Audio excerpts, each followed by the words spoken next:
निवृत्ती आधी संपूर्ण पीएफ काढा.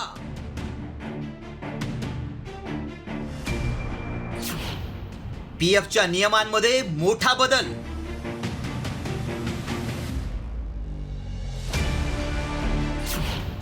नोकरदारांना मिळणार दिलासा.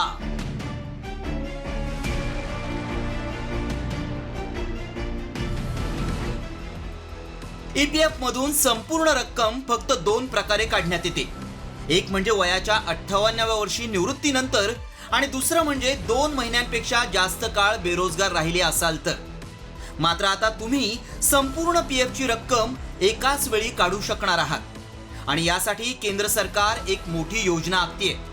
या योजनेमुळे पीएफ काढण्यासाठी कर्मचाऱ्यांना आता निवृत्तीपर्यंत वाट पाहण्याची गरज भासणार नाही.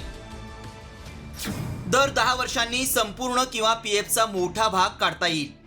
कर्मचाऱ्यांना इच्छेनुसार पीएफ निधीचा वापर करता येईल. सध्या निवृत्तीनंतर किंवा 2 महिने बेरोजगारीनंतर संपूर्ण पीएफ काढता येतो. घर खरेदी, शिक्षण, लग्न, वैद्यकीय उपचारांसाठी मर्यादित रक्कम काढण्याची सुविधा आहे. दरम्यान जुलै 2025 पासून पीएफ खातेधारकांना घर बांधण्यासाठी किंवा जमीन खरेदी करण्यासाठी त्यांच्या ईपीएफ रकमेच्या 90% पैसे काढता येणार आहेत. त्यात दर 10 वर्षांनी पीएफ काढण्याच्या नियमामागे खातेधारकांना पैसे सहजपणे काढता येणं हा मुख्य उद्देश आहे. यामुळे लोकांना कष्टानं कमावलेले पैसे गरजेनुसार वापरता येतील. या नियमासंदर्भात लवकरच निर्णय होणार आहे. त्यामुळे कर्मचाऱ्यांना ही आनंदाची बातमी केंद्र सरकार कधी देणार याकडेच अनेकांचं लक्ष लागलंय.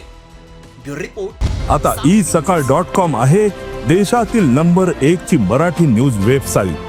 प्रत्येक अपडेटसाठी isakal.com ला नक्की भेट द्या.